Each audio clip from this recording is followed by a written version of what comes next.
ಅಪ್ಪೋರೆ ಏನೇ ಶಿಕ್ಷಕರ ಮಾತು ಕೇಳಿ ಹೊಡೆದಿದ್ದಾನೆ. ನಾನು ಅವನಿಗೆ ಹೊಡೆದು ಬುದ್ಧಿ ಹೇಳ್ತೀನಿ.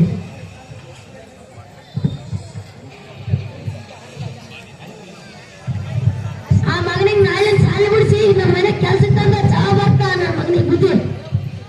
ನಿಮ್ಮ ಕಾಲು ಹಿಡ್ಕೊಂಡು ಬೇಡ್ಕೊತೀನಿ ಅಪ್ಪೋರೆ, ಶಾಲೆ ಬಿಡಿಸೋ ಮಾತು ಮಾತ್ರ ಆಡ್ಬೇಡಿ. ನಮ್ಮ ಮುತ್ತಾತನ ಕಾಲದಿಂದಲೂ ನಮ್ಮ ಹೊಟ್ಟೆ ತುಂಬಿಸಿದ ದೇವರು ನೀವು.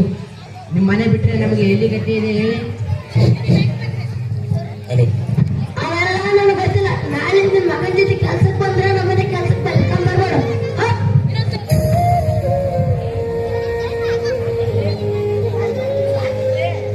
ಹಾಗೆ ಹೇಳಬೇಡಿ ಅಪ್ಪೋರೆ, ನಮಗೆ ನಿಮ್ಮನೆ ಬಿಟ್ಟರೆ ಗತಿಯಲ್ಲಿದೆ. ನಮ್ಮ ಮುತ್ತಾತನ ಕಾಲದಿಂದಲೂ ನಮ್ಮ ಹೊಟ್ಟೆ ತುಂಬಿಸಿದ ದೇವರು ನೀವು. ನಮ್ಮ ರಟ್ಟೆಯಲ್ಲಿ ಶಕ್ತಿ ಇರೋವರೆಗೂ ದುಡಿದು ಸಾಕ್ತೀನಿ ನನ್ನ ಮಗನ. ನೀವು ಹಾಗೆ ಹೇಳಬೇಡಿ. ನಾನೇನು ಆಟಾಡ್ತೀನಿ, ನನ್ಗೆ ಎದುರು ಮಾತಾಡ್ತೀನಿ. ಹೋಗ್ ಅವ್ನ ಕರ್ತವ್ಯ ಇರ್ತಾವ ಬರ್ಬೇಡ.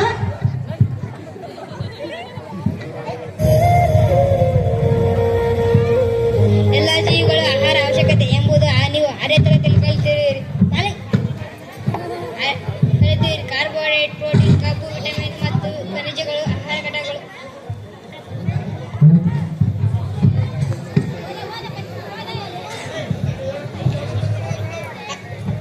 ಅಪ್ಪ ಯಾಕೆ ಅಳ್ತಾ ಇದ್ರಿ? ಏನಾಯ್ತು? ಏನೂ ಇಲ್ಲ ಕಂದ, ನಮ್ಮ ಅಮ್ಮನ ನೆನಪಾಯ್ತು, ಅದಕ್ಕೆ ಸ್ವಲ್ಪ ದುಃಖ ಆಯ್ತು. ಕಂದ ನೀನು ಮುಂದೆ ಓದಿ ಏನಾಗ್ತೀಯಾ? ಅಪ್ಪ ನಾನು ಚೆನ್ನಾಗಿ ಓದಿ ಮುಂದೆ ದೊಡ್ಡ ಅಧಿಕಾರಿಯಾಗಿ ಆ ಕಾರ್ಯದಲ್ಲಿ ನಿಮ್ಮನ್ನೇ ಮೊದಲು ಕೂತ್ಕೊಂಡು ಹೋಗುತ್ತೇನೆ ಅಪ್ಪ. ಸರಿ ಕಂದ, ನೀನು ಚೆನ್ನಾಗಿ ಓದು. ನನಗೆ ಎಷ್ಟೇ ಕಷ್ಟ ಆದರೂ ಪರವಾಗಿಲ್ಲ, ನಿನ್ನ ಶಾಲೆ ಮಾತ್ರ ಬಿಡಿಸಲ್ಲ. ನಿನ್ನ ಆಸೆಗಳನ್ನು ಖಂಡಿತ ಈಡೇರಿಸುತ್ತೇನೆ ಅಪ್ಪ. ಓ ದೇವರೇ, ನನಗೆ ಎಷ್ಟೇ ಕಷ್ಟ ಕೊಟ್ಟರು ನನ್ನ ಮಗನನ್ನ ಶಾಲೆ ಮಾತ್ರ ಬಿಡಿಸಲ್ಲ. ಆ ಗೌಡ ನನ್ನ ಇವತ್ತು ಕೆಲಸದಿಂದ ತೆಗೆದು ಹಾಕಿರಬಹುದು, ಆದರೆ ಎಲ್ಲಾದರೂ ಕೂಲಿ ನಾಲಿ ಮಾಡಿ ನನ್ನ ಮಗನನ್ನ ಚೆನ್ನಾಗಿ ಓದಿಸ್ತೀನಿ.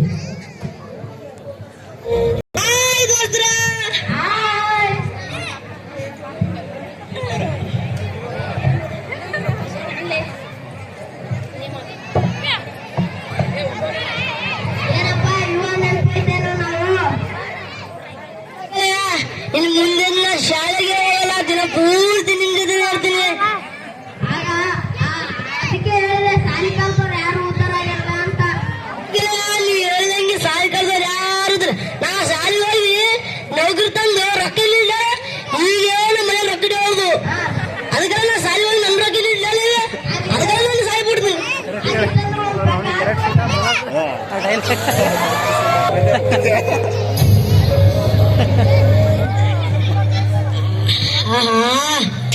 ಪೆಗ್ಗಾಗೋದ್ರಲ್ಲಿ ಏನ್ ಮಜಾ ಗೆಳೆಯ. ಪೆಗ್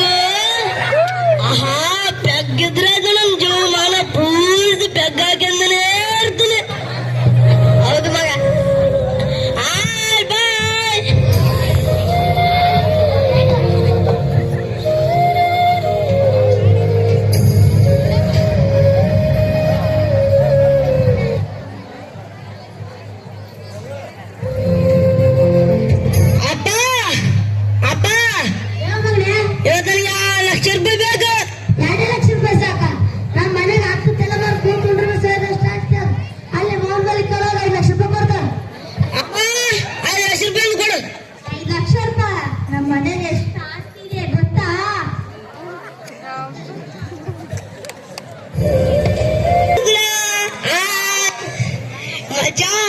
ಇವತ್ತು ನಮ್ಮ ಮನೆಗ ನಮ್ಮ ಅಪ್ಪ 2 ಲಕ್ಷ ರೂಪಾಯಿ ಕೇಳ. ಆಯ್ತು, ಎಷ್ಟೇ ಸಾಕನಪ್ಪ ಅಂದ 5 ಲಕ್ಷ ರೂಪಾಯಿ ಕೊಟ್ಟರೆ. ಆಯ್ತು ಬೆಗ್ಗುಡು. ಹೌದಾ?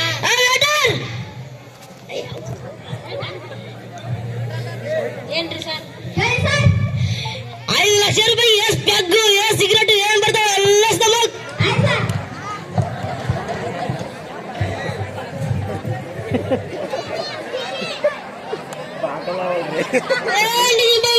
ತುಂಬ ಕೊಡ್ರಿ.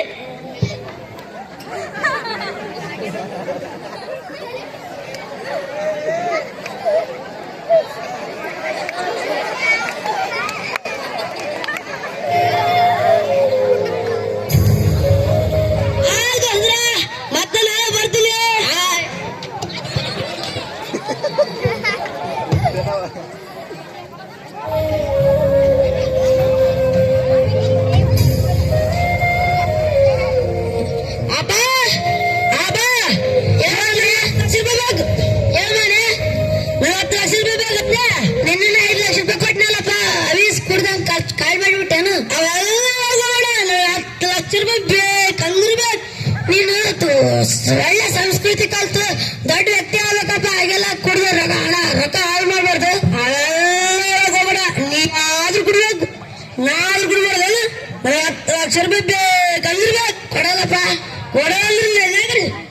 ಕೊಡುವಂತ ರೊಕ್ಕ 10 ಲಕ್ಷ ರೂಪಾಯಿ ನನ್ ಬಲ್ಲಿ ಇಲ್ಲ ಮಗ್ನೆ, ಇಲ್ಲ ಅಂದ್ರೆ ಎಲ್ಲ ಕೊಡು 10 ಲಕ್ಷ ಬೇಕಂದ್ರೆ ನಾನ್ ಕೊಡಲ್ಲ.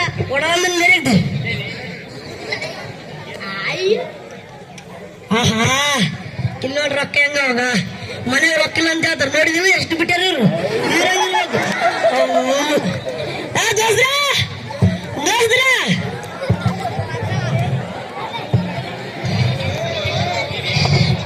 ಅಯ್ಯಪ್ಪ ಅಲ್ಲ ಗೊತ್ತಾಡ್ರಿ ಕುಡಿಯೋದು ಇನ್ನೇನು ಮಾಡ್ಬೋದು ದೋಸ್ತ? ಕುಡಿಯೋ ಜಾತ್ರೆಗೆ ಈಗ ಅಂದರ್ ಬಾರ್ ಆಡ್ರೆ ಒಂದ್ ಕಿಕ್ ಇರ್ತದ ಮಚ್ಚ.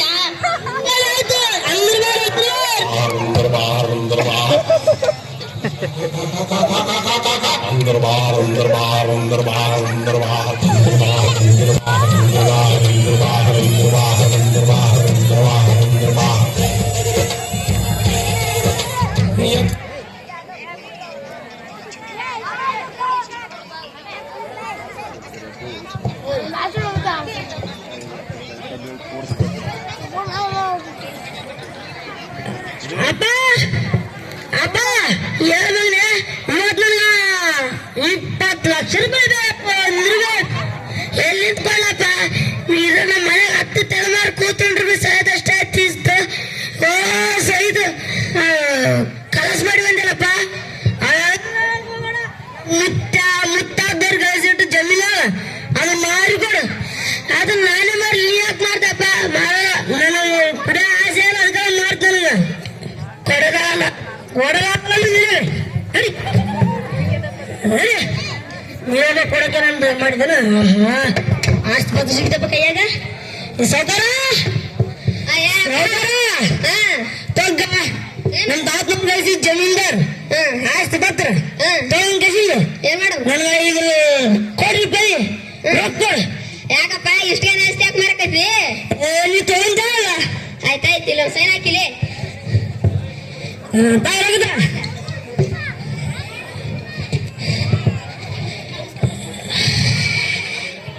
ರೊಕ್ಕ ಎಷ್ಟಪ್ಪ ರೊಕ್ಕ?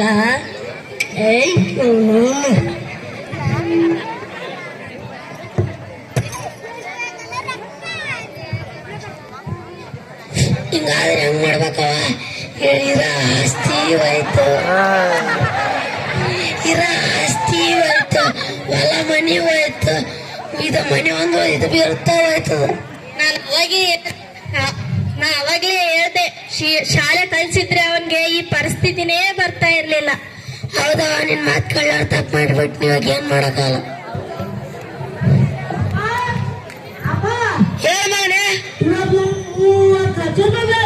ಎಲ್ಲಿ ನಿಂತ್ಕೊಳ್ಳಪ್ಪ 30 ಲಕ್ಷ ರೂಪಾಯಿ? ಇರ ರೊಕ್ಕನೂ ಆಯ್ತು, ಆಸ್ತಿನೂ ಆಯ್ತು, ನನ್ನ ಮನೆ ನೋಡಿ ಇದನ್ನ ಉಳಿಸ್ತಾ ಮಾಡ್ತೇವೆ ನೋಡಿ. ಇದು ಮಾಡಿದ್ರೆ ನಾನು ನಿಮ್ಮ ಬೀದಿ ಹೋಗ್ಬೇಕಾದ.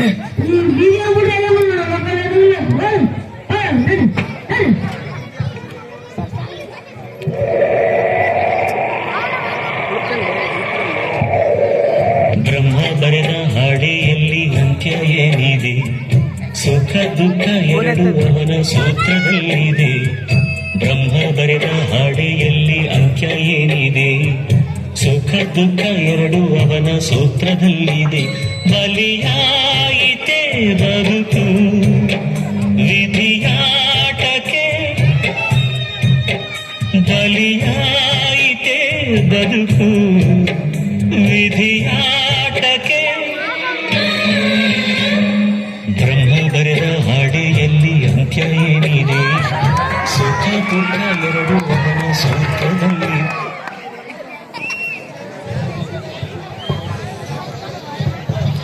ಸೌಕರ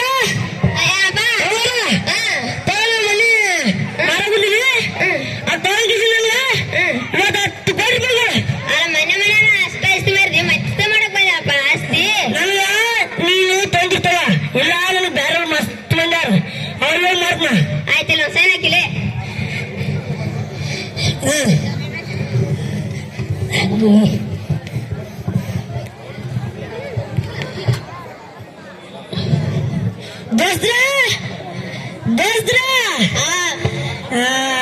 ಇವತ್ತು ನೋಡ್ರಪ್ಪ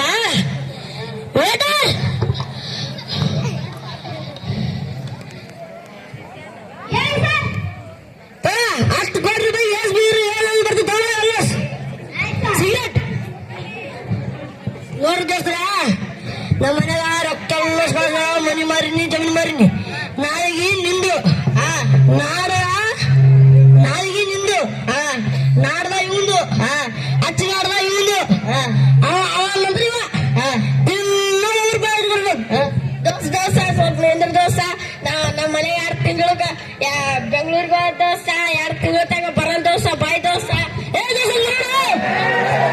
ದೋಸ್ತ ನಮ್ಮ ಮನಿ ಬೀಗರ್ ಬಂದ್ರೆ ನಾ ಹೋಯ್ತೀನಿ ಬಾ.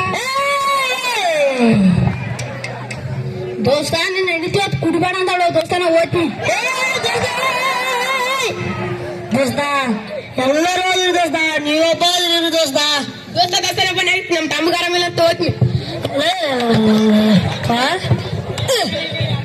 ಅಲ್ಲ ಒಬ್ಬ ಹಣ ಇರ್ತಾನ ದೋಸ್ತ ದೋಸ್ತ ದೋಸ್ತ ಅಂದ್ರು ಈಗ ರೊಕ್ಕ ಸಮ್ಯಾಗ ದೋಸ್ತ ಇಲ್ಲ ಎಲ್ಲ ಒಬ್ಬ ಬೆಂಗಳೂರು ನಮ್ದು ಒಬ್ಬ ಬೀರ್ ಬಂದು ಪಕ್ಕದ ನೋಡಿಲ್ಲ ನೋಡಿದ್ರೆ ಹೆಂಡತಿ ಮಾತು ಕೇಳಿಸಿದ ಪಕ್ಕದ ನೋಡಿಲ್ಲ ಹೆಂಡತಿ ಮಾತು ಕೇಳಿಸಿದ ಹಂಗೆ ತಾನೇ ಕೆಲಸ ನಾವು ಕುಡಿಯೋದು ಇವಾಗ ತಮ್ಮ ಹೋದ ಹೆಂಗನಾಗಲಪ್ಪ ನನ್ನ ಮೊದಲ ಸೋಯದ ನಾವು ಮುಂದೆ ಬರೋಕೆ ಹೋಗ್ಬೇಕು.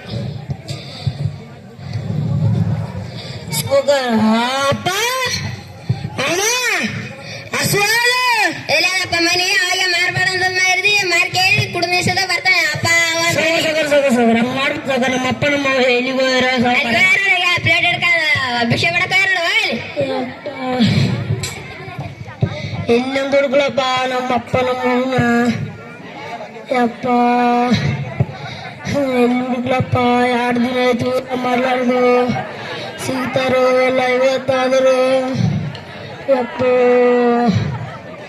ಯಪ್ಪ ಎಲ್ಲಿ ಹುಡುಗ್ಲಪ್ಪ ಅಪ್ಪ ಅಪ್ಪ ಅಮ್ಮ ಹಸುವಲ್ಲಪ್ಪ ಅಪ್ಪ ಅಮ್ಮ ಹಸುವಲ್ಲಪ್ಪ ನಾ ಅವಾಗ ನಿನ್ ಮಾತು ಕೇಳಲ್ಲಪ್ಪ ನಿನ್ ಮಾತು ಕೇಳಿ ಗತಿ ಬರ್ತಿದಿಲ್ಲಪ್ಪ. ಅವತ್ತು ಮಗನೇ ತಪ್ಪು ನಿಂದಲ್ಲಪ್ಪ ನಂದೆ ನಿನ್ಗೆ ಅವಾಗ ಶಾಲೆ ಕೊಡಿಸ್ಲಿಲ್ಲ ನಮ್ಗೆ ಈ ಗತಿನೇ ಬರ್ತಿರಲಿಲ್ಲ ನಿನ್ಗೆ ಒಳ್ಳೆ ಸಂಸ್ಕೃತಿ ಕಲಿಸಿಲ್ಲ ಅದಕ್ಕೆ ತಪ್ಪು ನಿಂದಲ್ಲಪ್ಪ ನಂದೆ. ನಾನು ಅವಾಗ್ಲೇ ಇಬ್ರಿಗೆ ಹೇಳ್ದೆ ಈ ಶಾಲೆ ಕಲ್ತಿದ್ರೆ ಇಷ್ಟೊತ್ತಿಗೆ ನಮ್ಮ ಅರಮನೆಯಲ್ಲಿ ಇರ್ತಿದ್ವಿ. ಈಗ ನಮ್ಮ ಮನೆಗೆ ಕೆಲಸ ಮಾಡ್ತಾನ ರಂಗೆ ಆ ರಂಗನ್ ಮಗ ಟಿ ಸಿ ಏನಂತ ಏನ್ ಮಾಡಕ್ಕಾಗಲ್ಲ.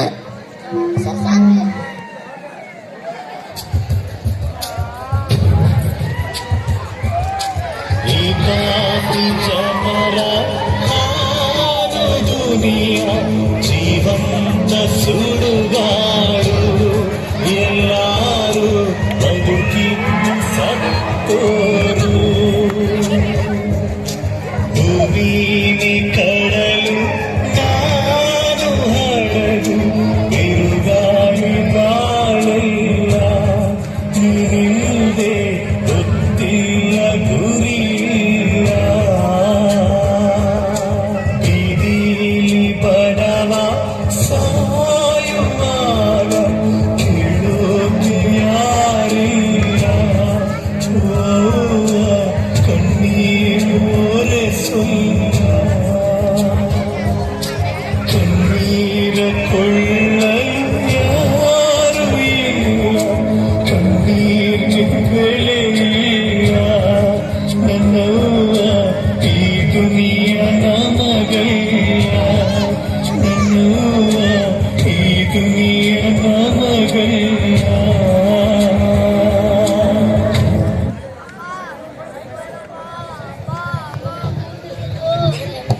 ಅಪ್ಪ ಅಮ್ಮ 3 ದಿನ ಆಯ್ತು ಉಣ್ಣಾರ್ದು ಹಸುವಲ್ಲಪ್ಪ ನಾವು 3 ದಿನ ಆಯ್ತಪ್ಪ ಊಟ ಮಾಡಿಲ್ಲ. ಇವಾಗ ಕಾರ್ ಬರ್ಲಿ ಯಾವ್ದಾದ್ರು ಕಾರ್ ಬಂದ್ರೆ ತಡೆಯಂತಾಳು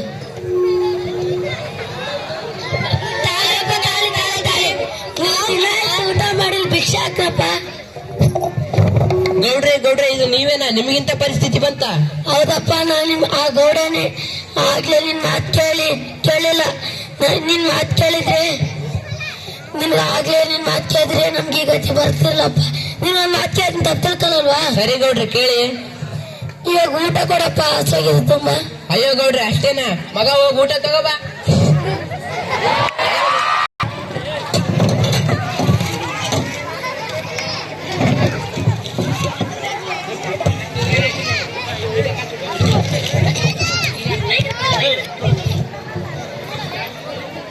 ಅಪ್ಪ ಹೊಟ್ಟೆ ತುಂಬಿತಪ್ಪ. ಹೊಟ್ಟೆ ತುಂಬಿತು ಅಪ್ಪ ನನ್ನ ಪಾಲಿಗೆ ನೀನೇ ತಗೋದಪ್ಪ. ಇರ್ಲೇ ಬಿಡಿ ಗೌಡ್ರೆ, ನಮ್ಮ ಮುತ್ತಾತನ ಕಾಲದಿಂದಲೂ ನಮ್ಮ ಹೊಟ್ಟೆ ತುಂಬಿಸಿದ ದೇವರು ನೀವು.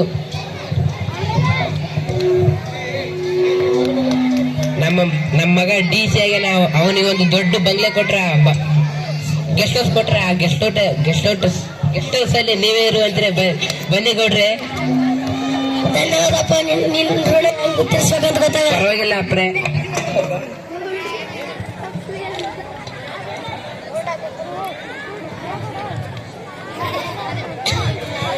ಎಲ್ಲರಿಗೂ ಈಗ ಒಂದು ಮಾತಾಡಲು ಬಯಸುತ್ತೇನೆ.